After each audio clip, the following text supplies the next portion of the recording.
Hi, friends. This is Yana. I'm sure by now, if you watch the first 3 episodes, are wondering what kind of a man is my stepfather. For as long as I knew him, he gardened. He had a greenhouse on his property and would often show off his tropical plants. He especially liked his Angel Trumpet flower that he had for 20 or 30 years. He had a habit of writing letters by hand and mailing them to me by postal service.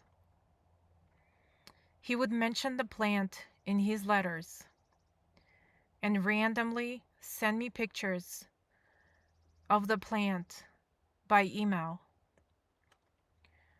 This is called implied consent. When an abuser randomly or out of context sends truthful or pertinent information.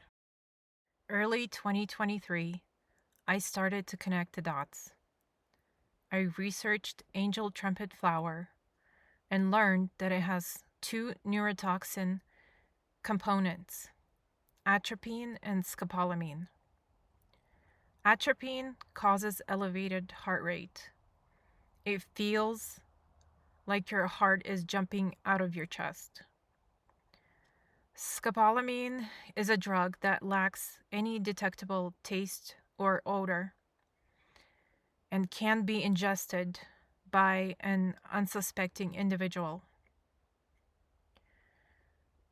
I was poisoned through letters and through fresh catnip that he brought when he visited.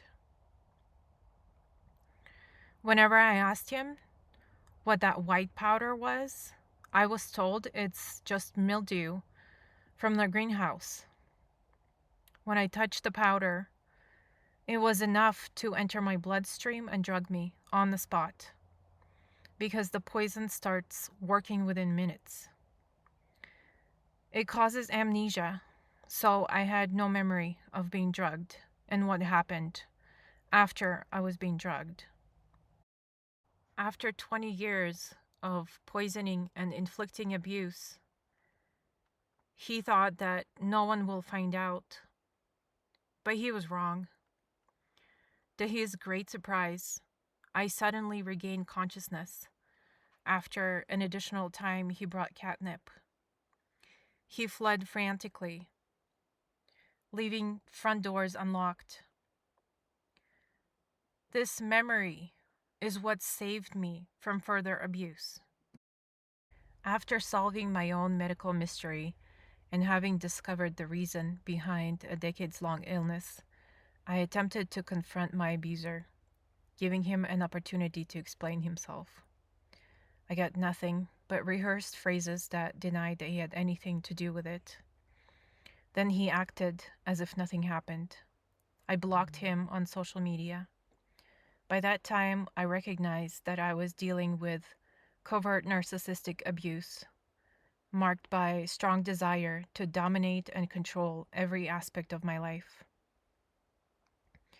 He chose a drug that was undetectable and could not be traced because of short half-life.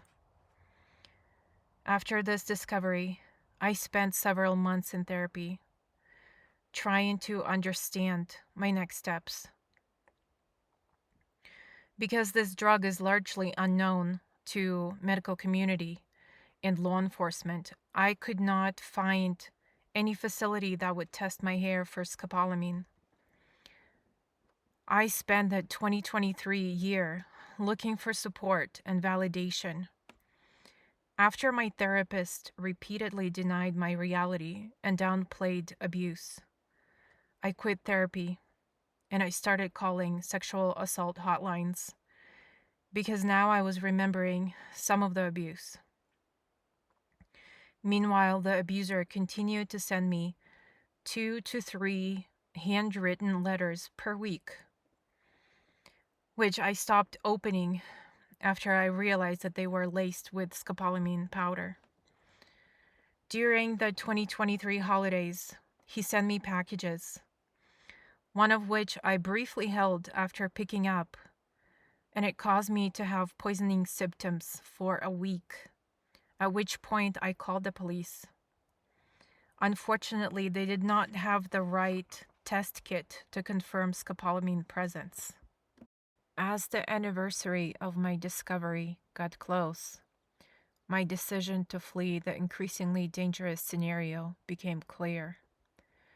3 months ago, I left my home in Seattle without a clear plan, taking only my cat of 10 years with me and a few belongings. It's recent, but actually feels like a lifetime ago. One thing is clear: I am no longer putting myself in danger every day by remaining a sitting target. I am getting to know myself for the first time without the damaging effects of scopolamine. It's a welcome change to have significantly less episodes of severe migraines and vomiting. I see a clear improvement in the health of my cat. Having survived multiple attempts on my life by a depraved, sadistic, calculating psychopath, it became my life's mission to tell the world how I managed to keep myself alive during the whole ordeal.